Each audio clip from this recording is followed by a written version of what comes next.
Welcome to episode 2 of the Alchemy of Man Project podcast.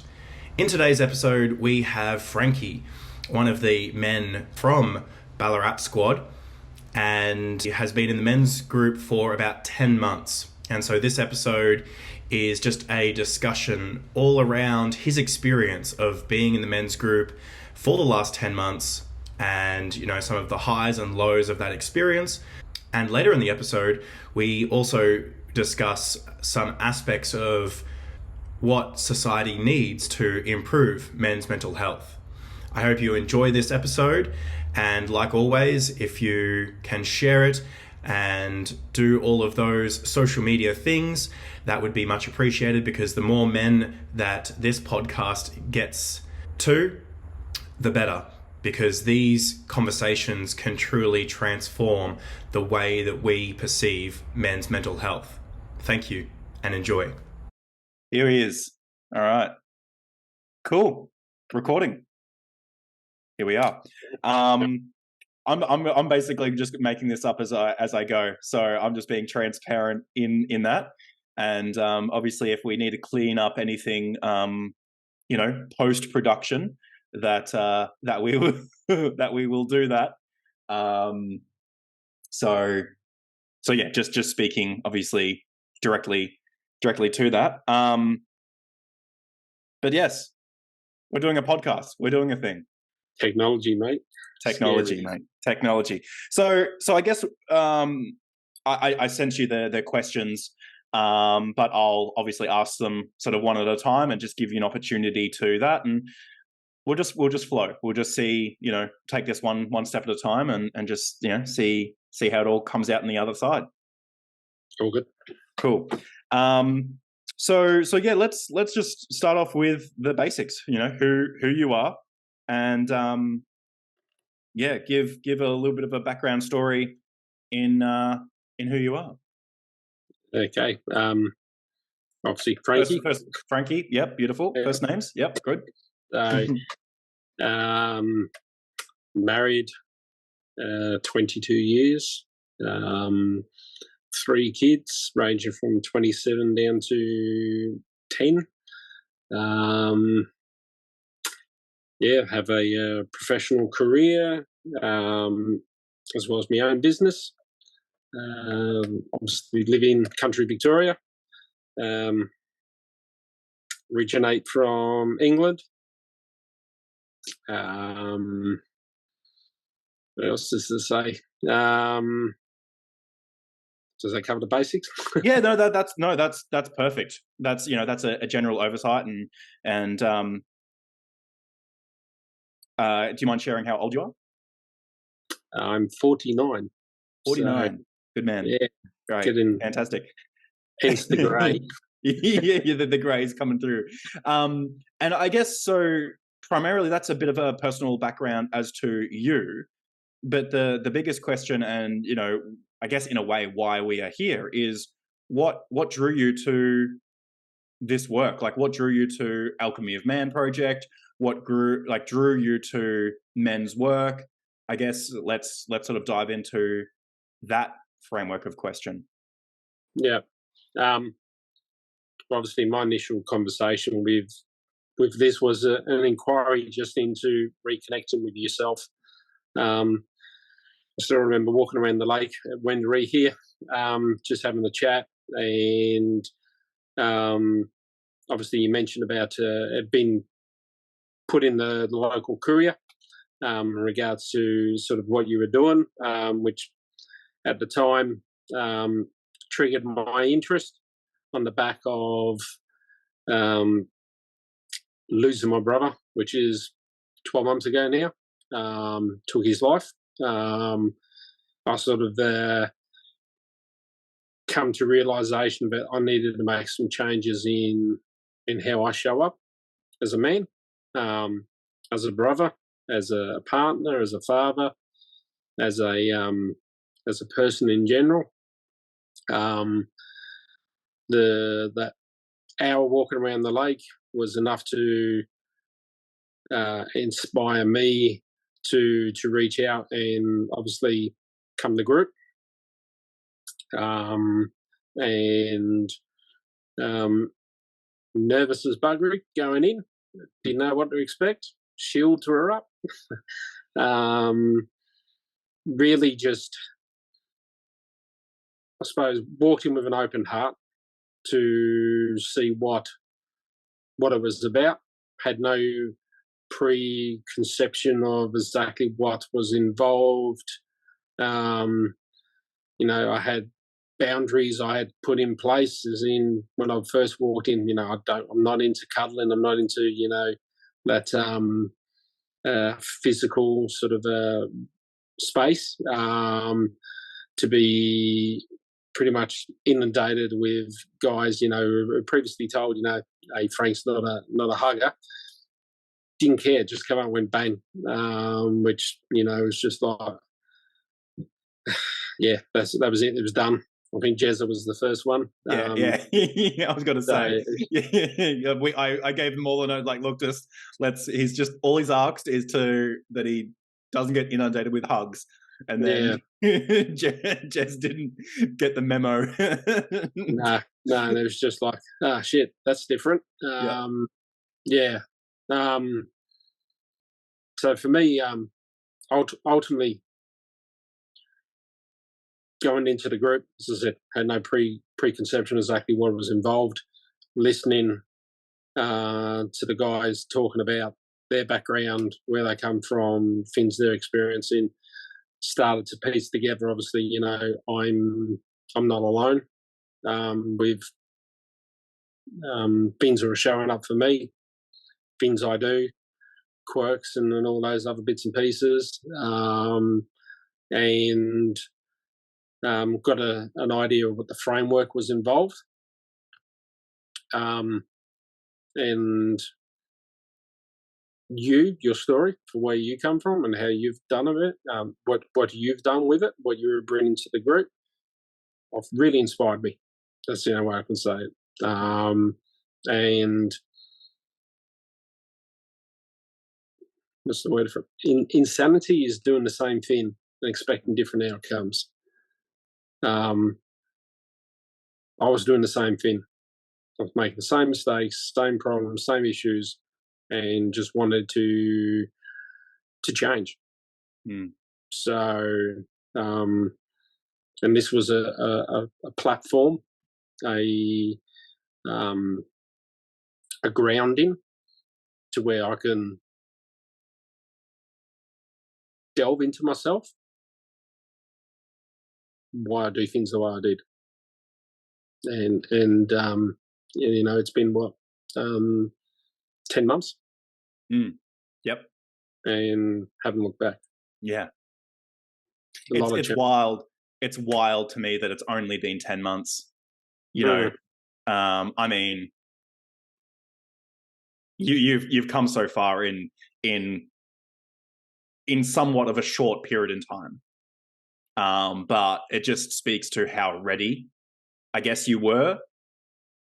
But really, Frankie, it's about your willingness.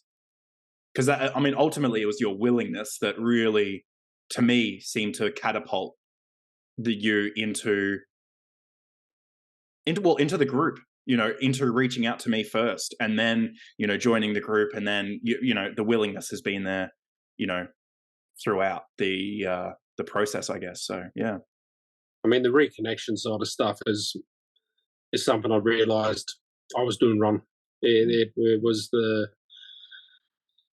protecting myself by pushing people or away close to me.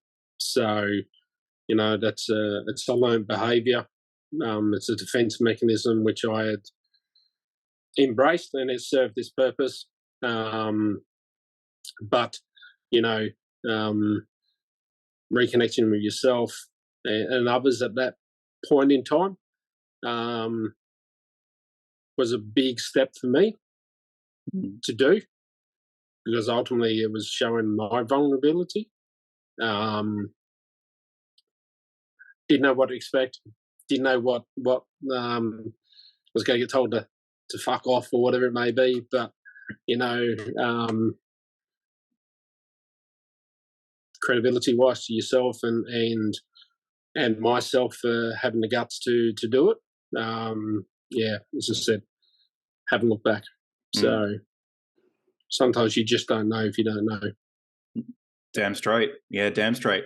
I'm curious in terms of like that. I mean, you spoke to it about your willingness and your open heart, or your like you didn't know what to expect, but you stepped forward anyway. And like you are a courageous man. Like you are very willing to step into the unknown and just try new things, regardless. So that's your value, and you as a man, just acknowledging that. But I am wondering, if you had any initial judgments or skepticism of the group, like whether it was even before you saw the newspaper article, whether it was, before the first meeting, yeah, I guess I'm just curious of what skepticisms and what judgments you did have, if you're aware that you had them, or in hindsight. Well, I hadn't read the newspaper article, so obviously, so I didn't really have any sort of idea of that sort of stuff. I hadn't seen a lot of your social media stuff online either. For me, it was actually trolling through for me, I actually reached out to Connor, my son, and got your number off him because I had upgraded my phone and I lost a lot of numbers off it. So for me, my initial reach out to you was directly over the phone from that side of stuff. It was the conversation we had in regards to what you were doing, and what you were getting out of the group and how you were showing up with these other guys, which interested me, sparked my interest into it. As in preconception wise, walking into group, thoughts and feelings, anxious, yeah, to be expected. Didn't really sort of, I didn't have any preconception in my own mind of what I was going to expect. I didn't walk in there with I was this happy clapper, strip down, rub each other with baby oil and cuddle in a group. That sort of wasn't on my mind. I just went in there with a clean slate. That's the only way I could probably put it. A clean slate, just to walk in and go open heart. Just this, let's see what this is about. Don't judge a book by the cover, that type of attitude. So good on you. Yeah, yeah, good on you. I think that's really cool, and I think that speaks to your success in the group in a way, and in terms of your own life. I guess, and you said the only I want to say judgment, or I mean, again, you said it. You put a boundary in place of look, I'm just not much of a hugger, so can we just tone that down? But that was, again, I was pretty clear on the ins and outs and the expectations and all that sort of stuff, which generally, allows for a pretty clear, answers the questions that would have created perhaps more anxiety or more of the unknown. So yeah, you did warn me about the hugging and all that sort of stuff. So and what's expected for being in group. So the rules and that sort of stuff was pretty clear. So yeah. I'm so I guess just to sort of not change the tone or sort of shift forward, obviously, we said that you've been in the group for 10 months, and no looking back and all those sorts of things. I guess, the direct question is could you summarize what has changed in your life in the last sort of 10 months, and in the work that you have done within group? Yeah, that's a long summary. Yeah. So, Well, We've got time. We've got time.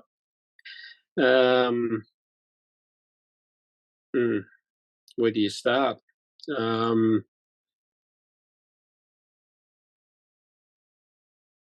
Most easiest thing I could say, to be honest, is I'm softer.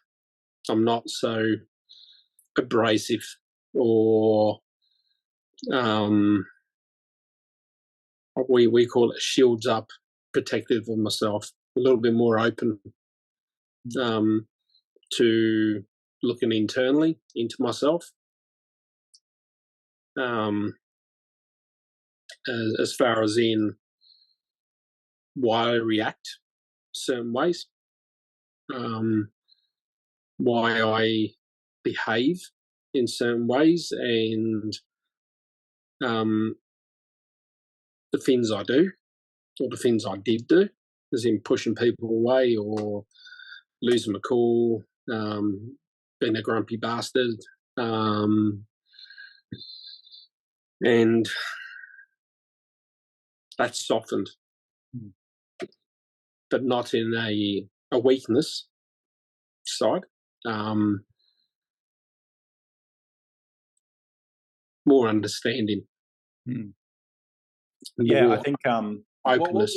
what was the term? I think you shared with me once that you were known as a bit of a sledgehammer. Yeah. You know? Yeah. Hit hard. Yeah. And there was no give. But the way I see it, I wasn't flexible. This is one of my things I'm working on right at the moment for this archetype this month is flexibility. Yeah. It was my way or the highway.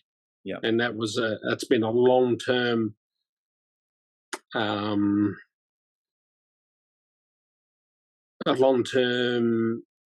thing, which was me.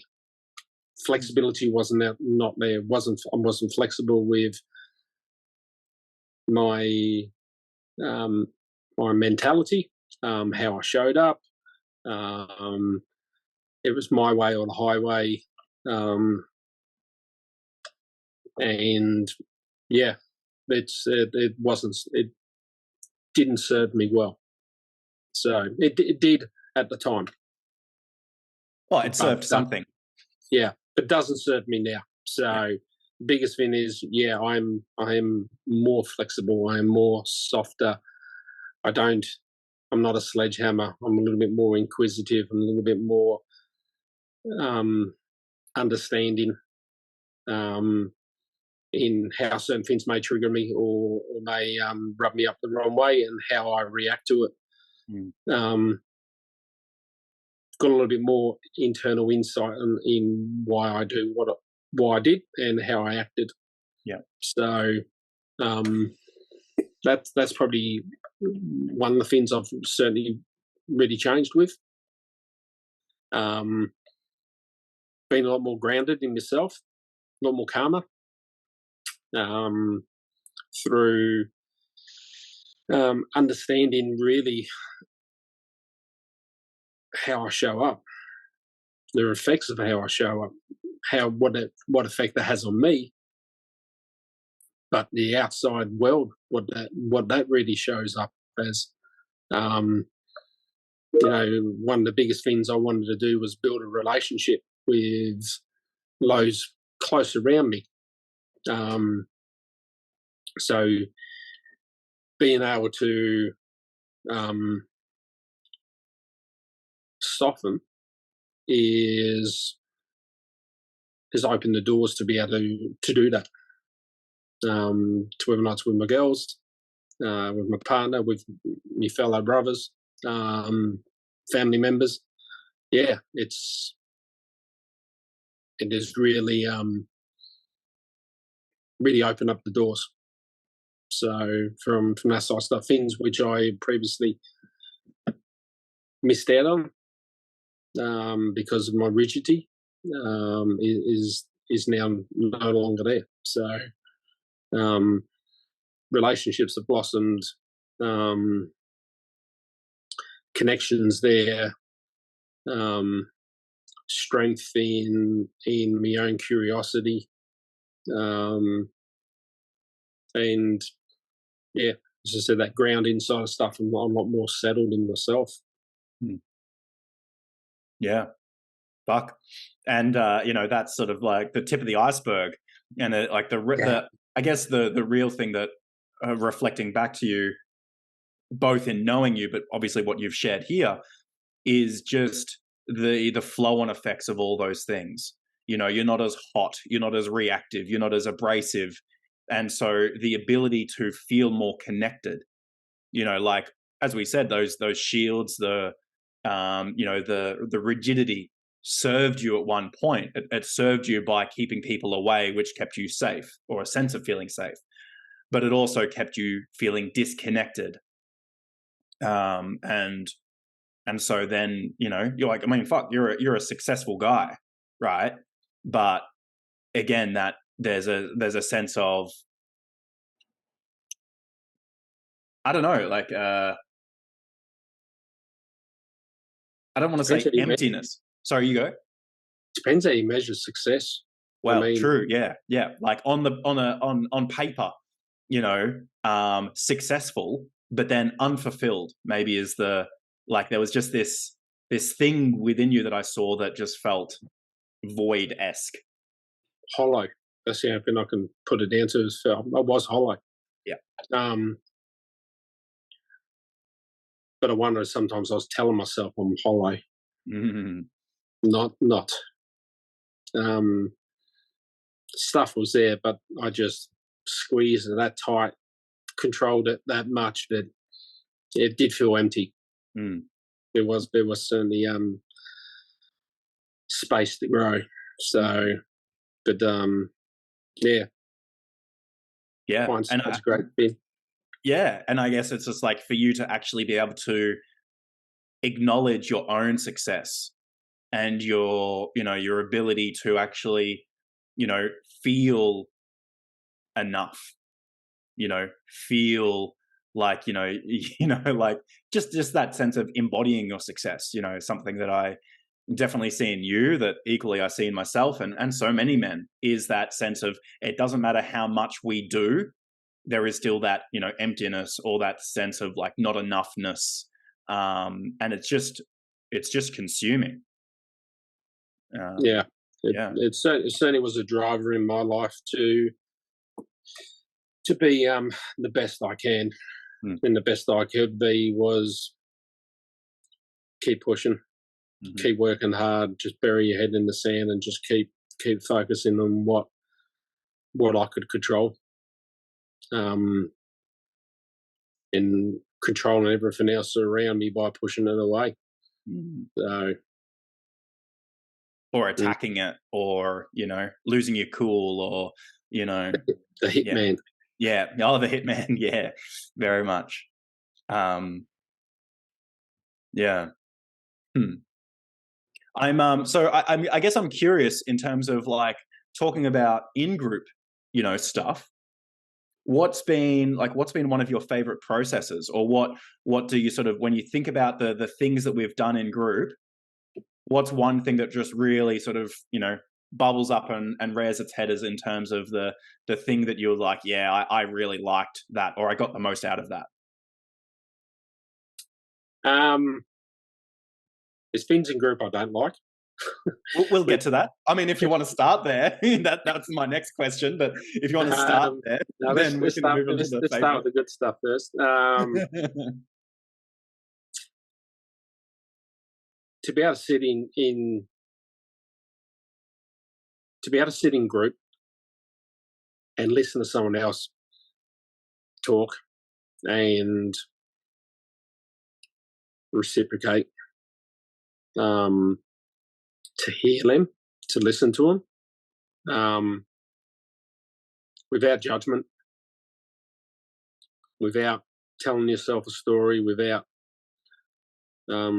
misconception. When someone get what I need to get off their chest, that's been good. That's something I certainly do enjoy within the group. The the process of the gauntlet, that having a focus, having a goal at the end you want to get to, and things being in your way and how you get to it. Not everything is run through the brick wall. Sometimes you've got to step back and step to the side and work your way around, go under, go over, instead of just running straight through the wall. Although, if memory serves me, I'm pretty sure you ran through the wall on the gauntlet run. But for those, obviously, for those that don't know, the processes within the group, yeah, why don't you? I mean, I can explain it, or if you want to sort of explain the general idea of the process, but it's a physical embodiment process because that's one of the things we do. Probably better coming across from you, because me, it's just the get the fuck out of my way. I'm coming through, plain and simple. So. Yeah, cool. So I guess one of the physical embodiment processes that we do is the what's called the gauntlet run, which in a way it's where the men in group, you start off by claiming one of the men and to step at the other end of the room, in the sense of being the thing that you want to get after. And this physical embodiment is, something. And again, if memory serves me, you were the man that a lot of men chose, to be at the end, because, a lot of the guys look up to you. And, a lot of the things that you embody is what a lot of men do seek. And so that was hard. I remember that was hard for you in just being chosen in that. But this sense of having a man at the end of the room, and then all of the other men were basically in the way. They were there to physically get in the way, and for you to feel your power, this physical cathartic action of going after. So many of us men are stuck in our head with our goals and our ambitions, and we are unclear and unfocused.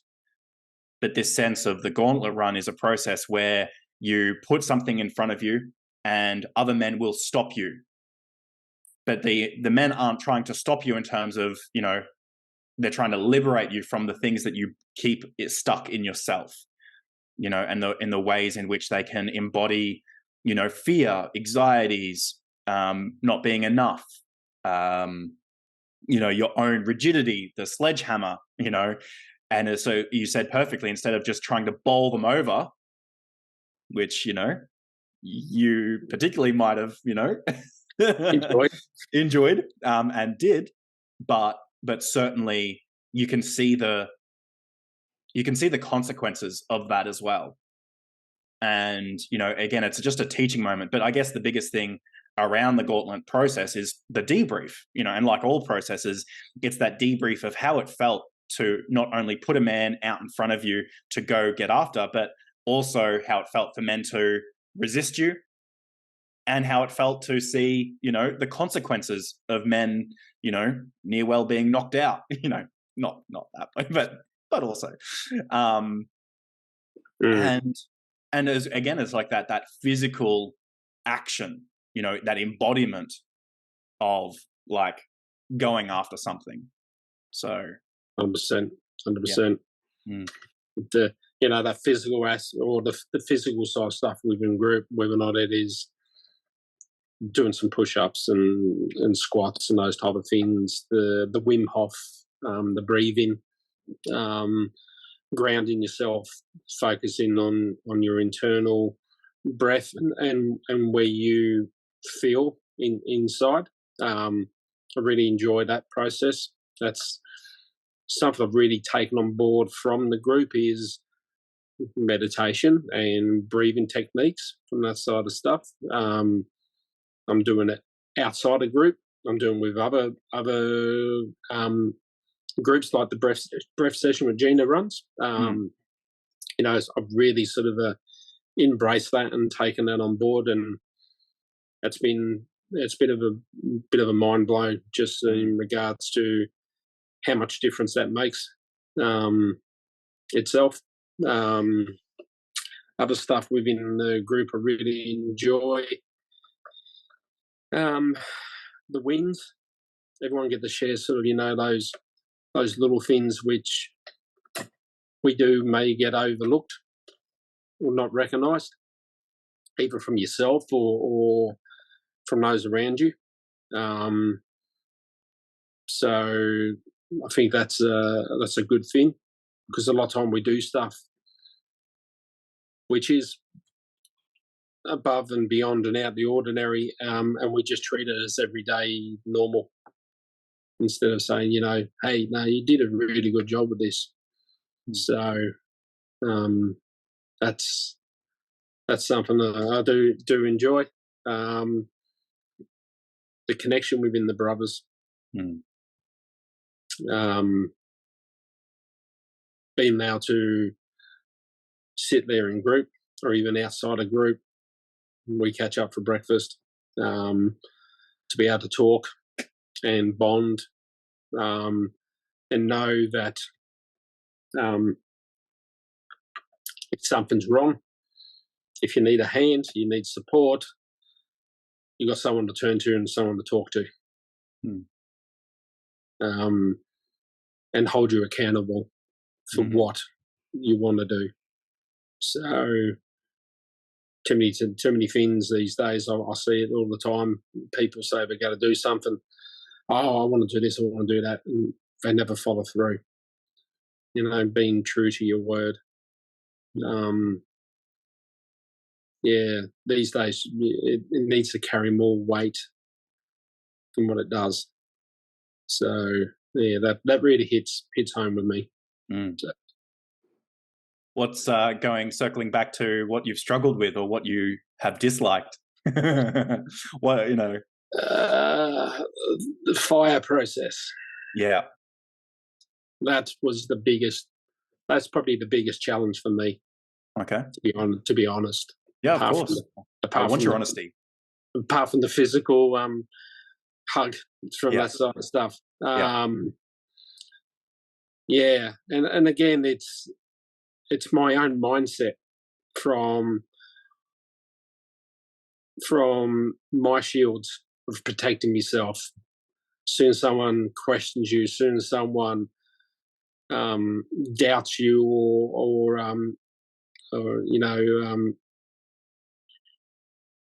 pokes at you, for me it was a defense mechanism to shields up, bugger off, push someone away, don't like, but seek safety. And the fire which we bring was triggering me when it comes to that, because I don't like that. And that comes down to my childhood, me growing up. So to sit in group and give someone fire or to receive fire triggers me immensely. But I understand it's there to not pull a man down, which is my mindset of how I saw it, because that was my internal conversation. It was an attack where within the group I know and I see it. It is not an attack. It is to instill them to do better, for them to grow, and for them to lift. Not a negative thing. It's a positive thing. But again, as I said, it was a mindset of mine. I needed to challenge and work on. Still don't like it. I still don't like the fire process. But I understand the principle of it. Yeah. And I think it's also, not only your protector, but I think, it's your deep care for other people. You stand up and protect the little guy. And so I think that was probably even more triggering for you, is to, you wanted to dive in and, if there was another guy in the chair, copping some fire or getting a little bit of heat, Mm. you know, that was, you wanted to step forward and say, enough, like leave him alone, sort of thing, which again was Yeah. an understandable reaction to your own feelings that were bubbling up. Yeah. Again, like And all some processes, you go. and some guys in group like fire. They Mm. seek it for the Mm-hmm. sake of it pushes them, Mm-hmm. or it's an easy way out. I just cop some fire, take it on the chin, and it's over and done with. I still struggle with that side of it. It's a you want it to me. You want to do better because you want to do better. Mm. Or to reframe it in the I statement, I want to do I better want to because do I better. want to do better, Yeah, right? I want to do better. Yeah. So, And so you can sort of see that, extentuate into this perception of the fire ceremony. And so we are all unique in our own sort of, ways in which we've experienced the world, our own experiences. But then again, this undertone of struggle and trigger is still very much, and that, again, circling back to the sense of being able to debrief and talk about your own experience within the I statement, right? Because yeah, it's interesting that, you said it earlier, which is like that sense of you want accountability, or it's also like, that sense of being held accountable to your word. And, and again, like that, this very process is, where we bring some fire to a man in that sense of accountability. We say, hey, you said you were going to do the thing and you're not doing it. What's going on? yeah, And so it's just that it's interesting in that sense of, yeah, the thing that you do seek in the world, accountability, it's just how it's presented. And again, the associations that you have created around that, but then your interpretation and your own experience of that is going to be different to other men. Some men that will, be like you, that don't want, it's just like, I've got enough fire. You are a man that has well enough fire in their own damn life. And, you are self-motivated, you're very passionate, all fiery things. And so you don't need a fire ceremony in a way. And it's your protectors and, as you sort of said, those guards and your desire to protect others who you feel are maybe being bullied or, again, and that's just that projection of you wanting to protect how you once felt bullied, understandably. But then other men from their own experiences will think that the fire is an easy way out because it's just like, well, I can deal with the fire and, then I'll just keep going, doing my thing, right? Because there's a lack of consequence in the sense of, this fire isn't hot enough or whatever. And we're all got to have our own experiences, and obviously, these conversations between yourself and then the other guys is going to, and this is the cool thing about the men's group, is all of these men are gathering together with their own experiences, recognizing again the uniqueness of individual experience, but not the specialness, because again, we as men and humans get stuck in our own head of specialness, meaning my suffering is the only suffering. My suffering is, isolating and the only suffering that is. Whereas we all suffer in our own ways. And again, that uniqueness of the suffering, but acknowledging that we are all feeling this sense of suffering and we all have our growth edges. So yeah, I think that's a really cool thing in doing these processes and then debriefing and allowing each other to have individual experience. 100%. 100%. Yeah. Yeah. So I guess that is a nice little segue into how do you see this thing around like what men need? It's like obviously men's mental health, men's mental health awareness, this sense of men needing to do, work, or this demographic around, like men need to be doing things, or, what's your interpretation of that? Like, what are your initial thoughts on this sense of like, how do we help men move forward in life?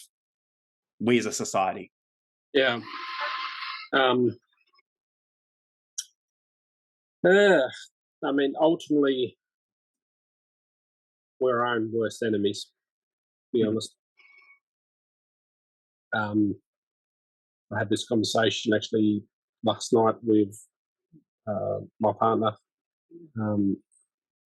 in regards to how we show up as men.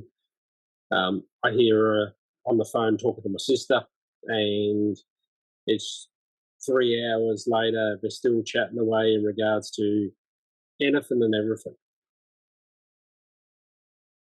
I'm on the phone call with someone, it's 2 minutes, bang, in and out, done, dusted. So for me, this men's work, this men's group, there's this stuff we are doing, is that communication. We don't talk enough. We don't share our feelings. We don't open up about how things affect us. We bottle it all in. We internalize it, and until a such stage as it gets too much, two things happen. We explode and hurt those around us, and then pay the consequences of not being open, not being honest, or the worst case scenario, we take our life and the pain's gone in that moment. But it's everyone else you leave behind which is left to live with that pain.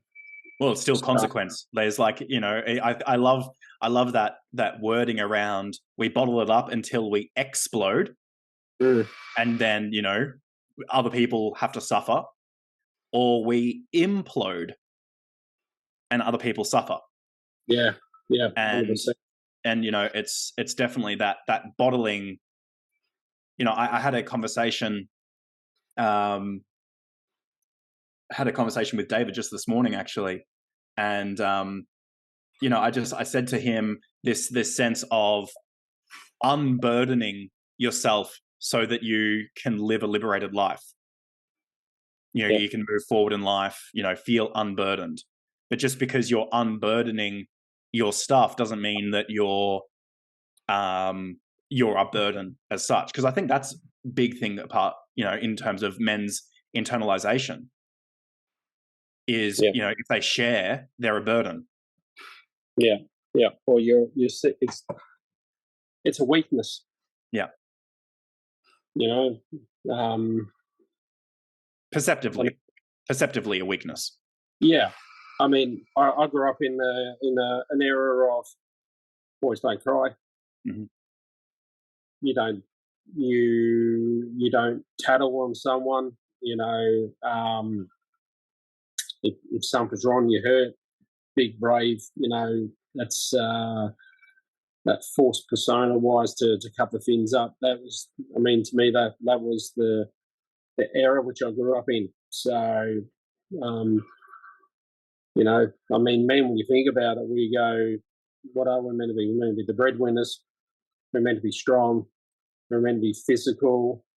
Everything we have out there in social media is, even on the movies or whether or not it's sport, it's all got to be number one, got to be first, got to be the biggest, the strongest, the baddest. We need to change that concept. There's nothing wrong with being number one. There's nothing wrong with being strong. There's nothing wrong with having goals and wanting to be the best. It's all the rest of the aftermath which we push away and we, again, internalize, bottle up. We need to open up. I mean, you look at it, biggest killer in men, heart attacks. Why? because we don't unburden. We don't have that release trigger. Our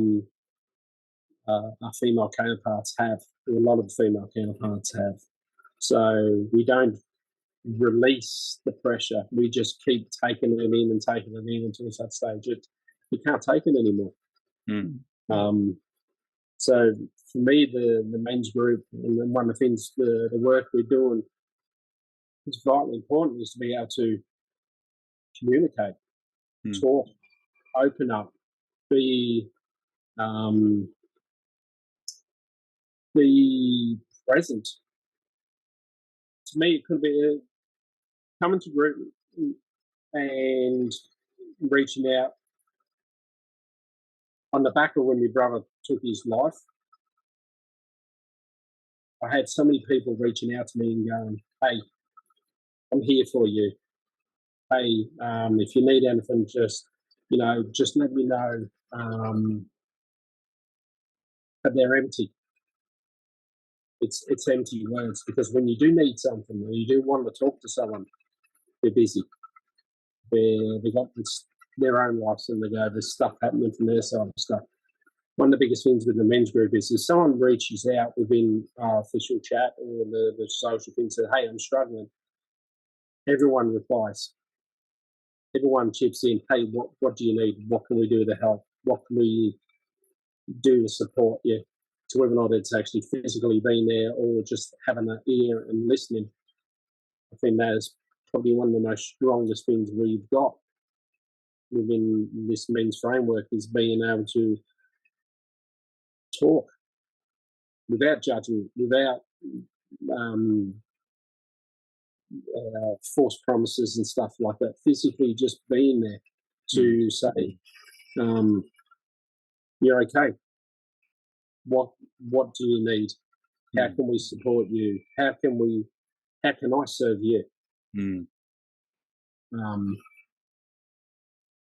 Because you don't get that in society. No.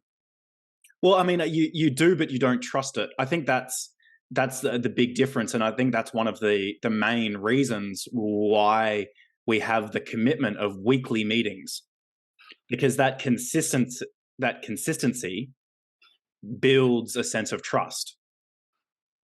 Yeah. Right? And I think that that sense of it all comes in together quite nicely, because it's like the structure of open shares, the structure of checking in, the structure around weekly meetings, the structure of the commitment that we each make to each other and ourselves is a trust building experience.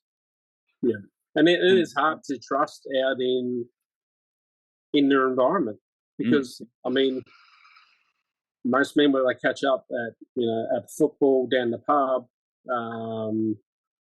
sort of parties and those type of gatherings from that sort of stuff, there's no real sort of framework out there, or to just sit in space and just talk. Seriously speaking, and I've been part of that.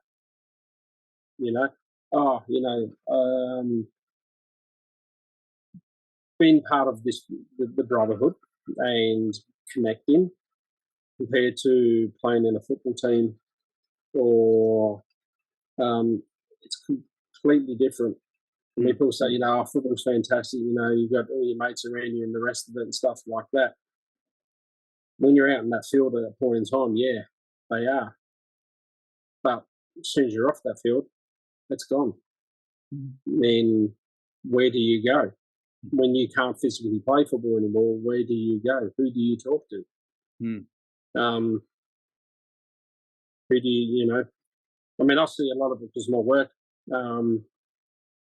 especially with farmers. Obviously do a lot of stuff in the farming community. They're isolated in their own world. They have kids, they have partners, but they don't share what's going on. They just keep on to such stage things crackling. You wonder why deaths in farmers is as high as what it is. yeah, the men's group, the work we do, to be able to openly talk, no judgment, no preconception, no just to let someone download in a safe container. It's amazing. Mm. It's life changing. Yeah, and I guess and there's this sense of society sharing, like sharing in society, like when you did lose your brother and people did reach out and, oh, I'm here if you need, even if you were to share burden or share your real experience with those well-intended people, their intentions are pure, their intentions are good. It's that follow through of their actual ability to hold space for you and validate your experience. I think that's probably the biggest or the coolest thing, in terms of the men's group stuff, is the sense of being able to share and be validated, Yeah. share and just be held in that share, and that's I it. had, I had someone tell me, what he did was a coward's act. I didn't need to hear that. No. How often do we hear that though, right? Yeah, yeah. That's not. That doesn't serve me. That doesn't, lessen the pain or support me or anyone else around what they were going through. That's yeah, Yeah. yeah, No, you're absolutely right. And then, but how often do we hear that? The rates of suicide are quadrupling. Like, it's just immense. But this sense of, again, how often, something that I've sort of seen time and time again, is this sense of when a man does take his life, and then soon after, all of the people around him don't deal with the grief of losing a friend or losing a family member, and they go and doing the same thing. And yeah, this dialogue, this perfect dialogue of, oh, it's a coward's act, or it's, whatever. Well, if any man, and I would arguably say that every man at some point in his life has considered it. I think that's a very reasonable statement. And, if not, then, power to them. But I think most men have at one stage considered it. But to then internalize social demographic that it's a coward's way, well, then now you're internalizing it that, oh, well, I must be a coward if I've considered it. mm, Right. And so it's just that. And so no wonder it's just like not being able to deal with the grief, sharing, being told to share, but then having it used against you. Or when you do say, oh, well, I'm actually really struggling with this loss, oh, well, this guy, he was a coward, or, how inconsiderate. It's just like, well, fuck. And then we internalize that because we don't have any container to share it. yeah, And we lose trust in being able to share it openly. And then yeah. we burden it. We hold it, as you said earlier, bottling it all up, and then explode or implode. 100%. Yeah. Yeah. Yeah. Hmm. So I think, that's, as you are well aware, that's why I'm so passionate about this work and actually wanting to change. Like you and I are very similar in many ways. And I hate talking about things, though I'm a bit of a talker. We all know that. Asking for help. But it's this sense of do something about it. Let's do something about it. I'm sick of these conversations of like, things need to change. You know what? And these men's groups and these containers that we have established here, that to me is doing something. And having these conversations, and I really appreciate your time in being able to show up here. I love this idea where we can have these candid conversations and use it, to get it out there, show there's action, show that these conversations are happening, and how they can support men, and that men don't need to feel alone. It's could be more important right at the moment. Africa, you know, with COVID, and isolation, with the rising increase in living expenses. You know, like I did have someone the other day say, you know, they used to go to the pub every Friday night, catch up with their mates, have a few beers, and the rest of it can't afford to do it now. So what do? They don't go anywhere. Go to work, come home.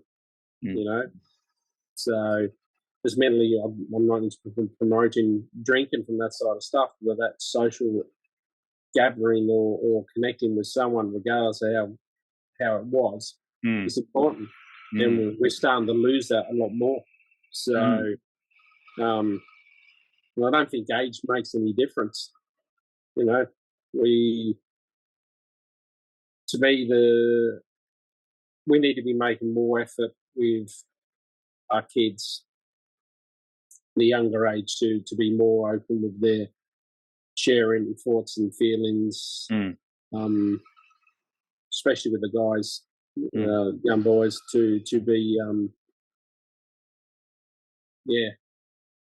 be more open. I think this is the only way I can put it. And you know, to do that, we ourselves need to be open, right? You know, like we need to model it. Break the cycle. Break the cycle. We as men today need to be the influence. You know, we need to be the changing action, the changing thing, where we are modeling healthy communication and you know, openness and so on. But further, and I think this is really the important part, which is the capacity. Because I think something that I see often is the reason why people tend to be so invalidating to men's issues, or not necessarily men's issues, but like the human condition. But you know, you said it earlier, where it's like women can openly share, and you know, they just, you know, it's constant 3 hours you go by and talking about a bit of everything. The reason why when a man shares and this invalidation comes forward is the lack of capacity to hold, because we're not holding our own experience. And so it's like this burden on burden on burden. And so I think this, you know, this sense of, again, the capacity where we as men that join and circle every week, relatively speaking, unburden ourselves so we can go out into the world and hold greater space for other people, the younger boys, and also women as well, and be attuned and available. But again, not taking on the burden of that, but having a sense of responsibility of our influence and our impact that we as men do have on the world. Be present. Yeah, being present, being grounded, you know, non-reactive. The ability to respond is sometimes not saying anything, but just nodding your head and going, yeah, I get that. I hear you. That sounds really hard. Not having to fix it, not having to change anything. And being able to accept it. You know, that's, you know, these are all things that weren't taught to us as young boys, and certainly weren't modeled to us throughout our lives. Yeah. To be able to receive, it's one of the biggest things I probably learned in the men's group, is being able to receive and take it on board. So, you know, previously it was the case of why, what are they after? You know, was it that defensive mechanism of, you know, what's in it for me? And, you know, just being uncomfortable. But to be able to receive, sit in, even if it is uncomfortable, be able to sit in your own uncomfortableness and recognize it for what it is, but appreciate the space you give. It's good. It's heavy. Yeah. So, yeah, thank you. That was beautiful. I'm really glad that we were able to have that sort of framework of this conversation. I guess you mentioned earlier that, something that you're working on right now, and I guess I just want to circle back into the direct question of, what are you currently working on? Like, obviously, you've come a long way in the last 10 months of the group. We're moving into quarter 4. So right now it's October. We break up the year into 4 quarters of accountabilities and a particular thing that we're working on. So I guess just curious, or would love for you to share an aspect of what you are working on right now.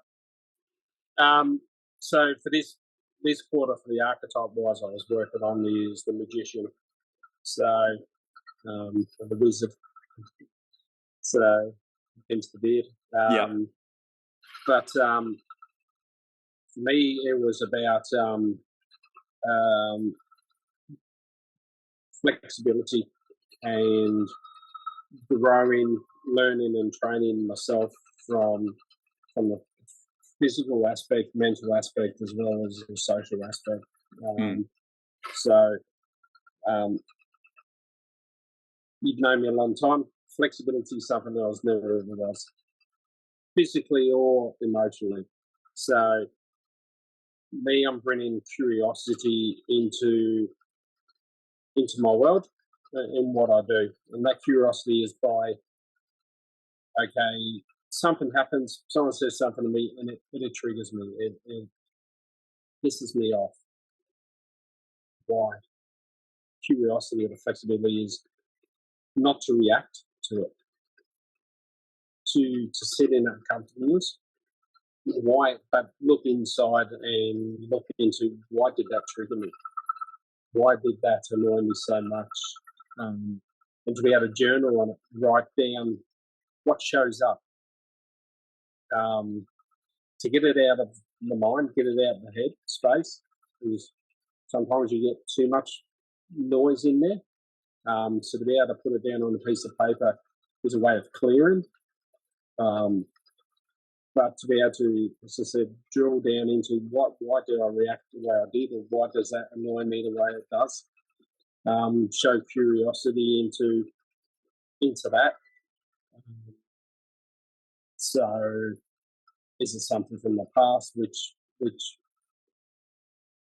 does that? Is it something from the story I tell myself to why I act or react the way it comes across? So that's part of what I'm doing for this quarter.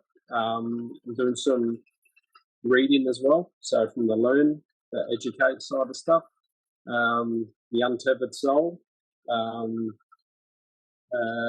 is one of the books I've read 3 times now in the space of about 5 weeks. I think the word is digest and inhale. Maybe inhale, and now you're digesting it.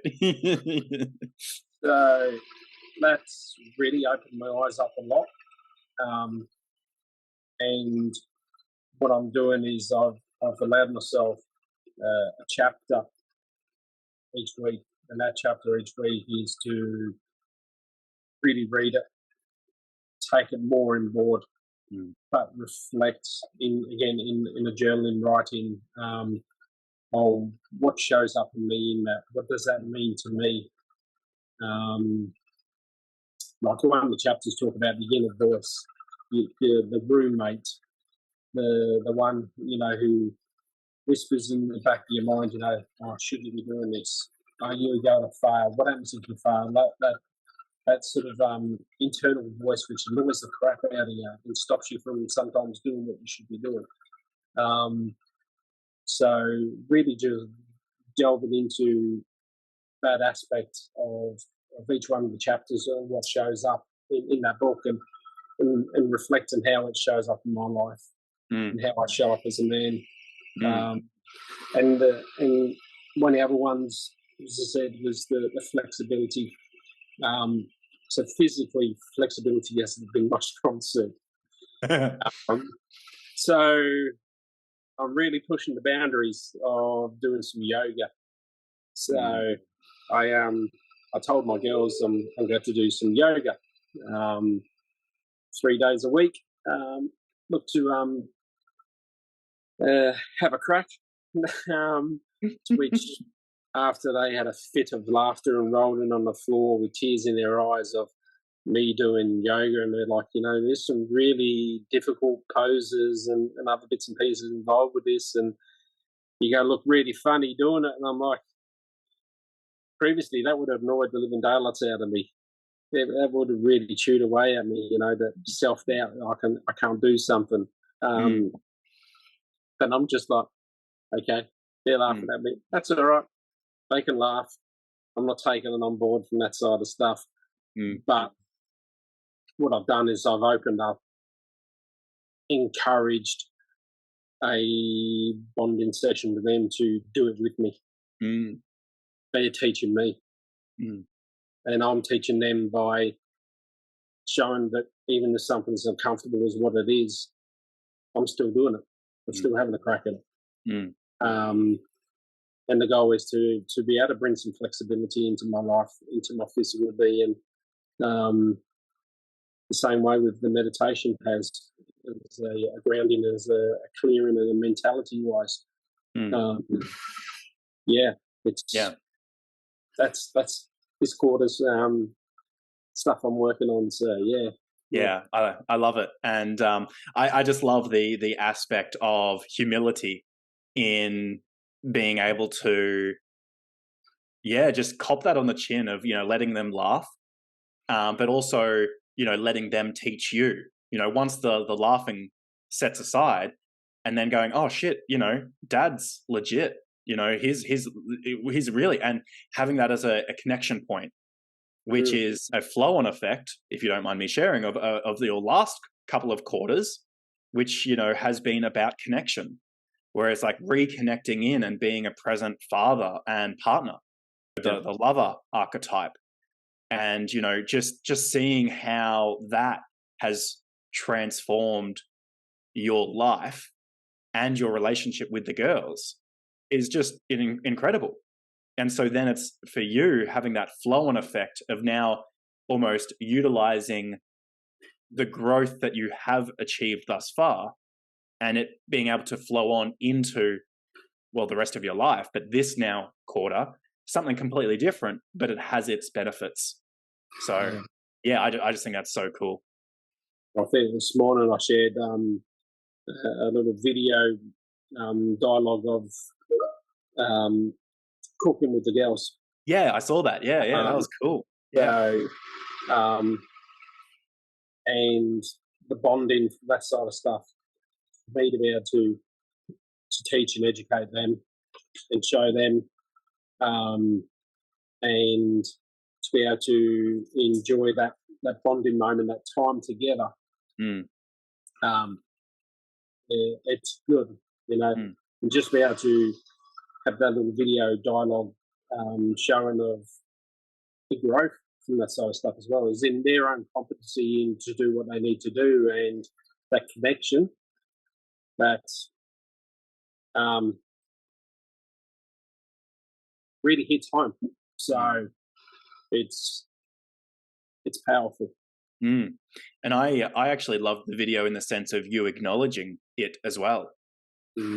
Right? Like that's what because I don't think that a past version of you wouldn't have acknowledged that, because it would have been too close. It would have been too close to home in actually having to acknowledge that you were the one that did that you are passing on your knowledge, even though you want to, and you are very committed to passing on a legacy. A former version of yourself would have never acknowledged actually the difference that you've made to those girls' lives. No, definitely not. And so the ability to recognize that's what I loved about it the most, is that it was actually a way of you acknowledging, some self-pride, some, acknowledging yourself in the connection that you have with the girls, and also you passing on something very beautiful, which is the memories of cooking and, the skills of cooking, and something that's one of your passions. Yeah. And I know that how even you've softened around how you pass on that. Again, my way or the highway. Like, yep, okay, cooking is, there's a right way and there's a wrong way, as the former inner chef speaks to. But also it's just like they're just they're kids. They're not apprentice chefs. And, let them be curious, let them play with it. And it's about connecting and sharing rather than, my way or the highway. And already the flexibility has come through so beautifully for you, which is great. Yeah. It's I acknowledge your acknowledgement for that. So it's something I've noticed a big difference myself with. So and it's really heartwarming that others see it as well. So proud moments. So it's not something I got as a kid, being pride or a false sense of pride in what you do yourself, but without getting recognised from someone else. So when I showed the girls this morning the clip, I said, "Oh, have a look at this," and the first thing I get from Harper was, "That's fantastic. Why did you do that?" So I love you. I'm proud of you. It shows your where you've come from and what you're doing. And she was a big grin on her face. Get a hug. Watch your Twiddles, get ready for school and stuff like that. So, yeah. No, that's beautiful. Yeah, it's great. It's brilliant. It's really nice. And and having that capacity of acknowledgement, absolutely. Yeah. So I guess that those are all of my questions and what I sort of wanted to ask you about and have you share about. And so I did leave a little bit of we are sort of coming up to time that we sort of that we sort of set out, and I am cautious of your time. But I guess it's just like I did sort of have one last thing of like offering you to ask me any question that you want. So if you can think of something, or if you feel called to asking me anything, but otherwise, I feel complete, and we can certainly acknowledge and wrap up. Yeah. I do have a question for you. I think I know the answer, but it'd be good to get it out here on media wise. Is why do this when you've been very successful in your own right, and like anyone else, I know you and you know me. We've had some struggles. Why put yourself out here? Frankie, I ask myself that every day. No, in many ways, I ask myself that every day, and the best answer I can give is because I don't want blokes, guys, men to have to feel the way that I've felt. It really the best answer that I have to that question is, for me, I've made a choice to turn my pain into my purpose. And there is a lot of power in that. And also it's a responsibility. Like, I see my purpose as, as this. And there's also, with purpose and with, alignment of what feels right, there is a responsibility. So I feel an immense responsibility. A past version of me very much would have internalized that it's like, oh, well, other people are doing it, or, It's not up to me. Who am I to do this kind of work? Who am I to try to change the lives of men? The experience of masculinity and so on. Who the fuck am I? But ultimately, yeah, it's that sense of, well, this is my purpose, and I feel aligned with it. It feels true to me, and I have seen the benefits for my own life, which I want for other people. As I think, you and I spoke of earlier in the week, I want the absolute best for you. I do. And without anything in return. I just want the absolute best for you. And I want the absolute best for the other men. And I want the absolute best for, your girls. I want the best for, your partner. I want the best for the people that you are involved with. I want the best for my son. And I just see that this immense responsibility that I have, that an older version of me, a past version of me, would have taken on that responsibility as, again, I have to control it, my own rigidity, my own internalization, that I have to hold your hand and force you. An old belief system that I had around like leading a horse to water.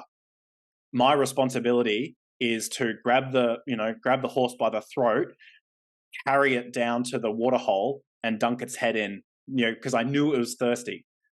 And so if there was resistance, it was my responsibility to force it.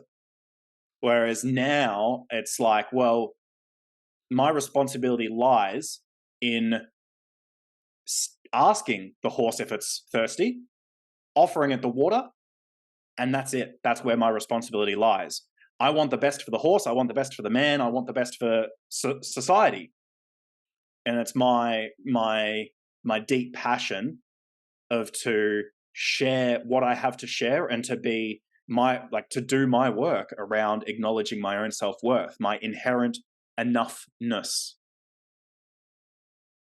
And so both in the sense of being able to wanting the best for others, if people don't want my quote unquote help, that doesn't say anything about me as a man or as a human, which again was an old dialogue. A dialogue that still rears its head every now and again, but I sit with it and I do my work around that. So I hope that answers your question, but it's basically just that sense of feeling a deep sense of responsibility and having a knowing that, not knowing, just this desire for other men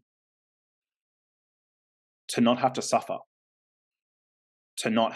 like I have suffered. And absolutely I think everyone says it, but it's like this senseless life loss that does happen. Yeah. And I know that I have a deep knowing that life could be better for us all. And I certainly have my beliefs in how that can eventuate. And it starts with this work. Yeah. I can understand that. I resonate with that. Yeah. I want to make a difference. Plain and simple. I know you do. You've made a difference in my life. Made a difference in the guys within group currently. So, and that's my legacy. Yeah. You know what I mean? Yeah. And legacy doesn't have to be a statue. Sometimes the best legacies can be the silent ones. Yeah. It's my responsibility to be able to carry it forward. And show others. Yeah. So, yeah. It's the reason why I'm on this call with you. Yeah. So, yeah. No, I appreciate it. And I definitely feel supported by you. I'm so grateful and privileged that, and I've said it to you once, and I'll say it to you probably 100 million other times. I'm so incredibly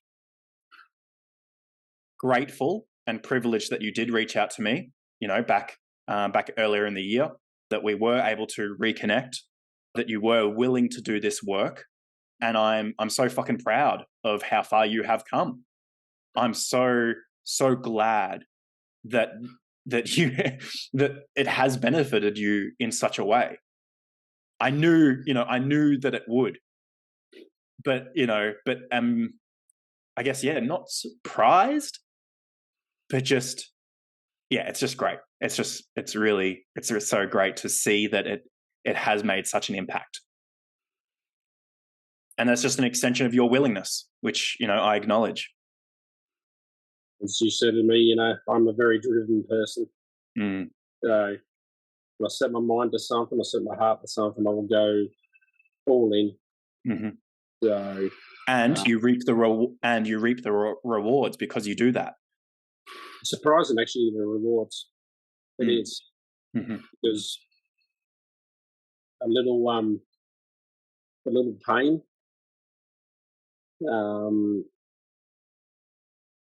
has changed my life so much. So, for the better. Yeah. For the better. Nah, beautiful, man. And certainly I can see that. And it's great. And I look forward to, seeing what you can do with another 10 months, a couple of years. And it's just, and I definitely see you as a man that can be continuing to do this work and share it and, have an impact. A lot of men look up to you, certainly do, both in terms of your values, but also your age, right? And so I think you have such an opportunity to heal a lot of, those father wounds that we all share. That I certainly see as one of your future pieces of work will be to step into more of a leadership role and to be able to share your wisdom and hold space for other men and pass on your knowledge and experiences. So I just acknowledge that of you as well. I see that potential in you. Appreciate that. Yeah.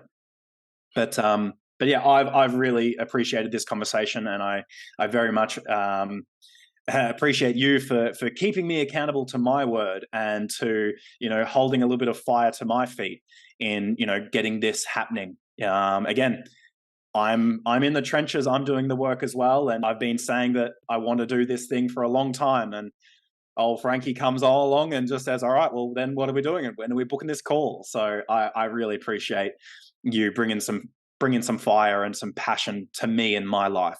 You are helping me as much as I help you. And I want to make that very apparent and very clear. So I've really appreciated this conversation. Thank you for your time, your commitment to me. I think we can do this on a semi-regular basis, processes and stuff like that, just talking. So I agree. I mean, you and I are going to be talking anyway. Let's be honest. Like that's just part of the that's part of the deal. And obviously you and I are in a squad together. So and one of the online squads, which is great. You're on the east coast of Australia in Victoria. I'm on the west coast now, and even that distance, we are still able to support each other in such a way. And I guess that speaks to this opportunity of this work. Though in-person groups are the epitome, is something that there's some real magic in. Online groups and the facilitation of these conversations and these connections that we can make, online with today's technology and all those sort of things. And even us, again, putting these conversations online is a way that we can pass on, these experiences. So yeah, I think it's great that, you've joined the online group, as well as keeping the in-person group and getting the best of both worlds. You and I being able to stay connected on a regular basis, and then you continuing to support the work in the in-person group as well, Tyler and the other guys. So yeah, I think it's great. So yeah, Frankie, I I really appreciate you. Deeply, deeply appreciate you. I'm certainly not scared to say that I love you and how much I appreciate you. And thank you. Thank you for this call. Love you too, mate. And feel exactly the same. Do appreciate you and what you brought to my life. So, all right. Well, yeah, I'll wind it up there. I'll let you get on with your day, and I'll start keeping that fire, and put this out there, put this out into the world. I will check in on you and make sure you do. Good man. All right. Appreciate it, Frankie. Thank you. See you later. Yeah. Bye.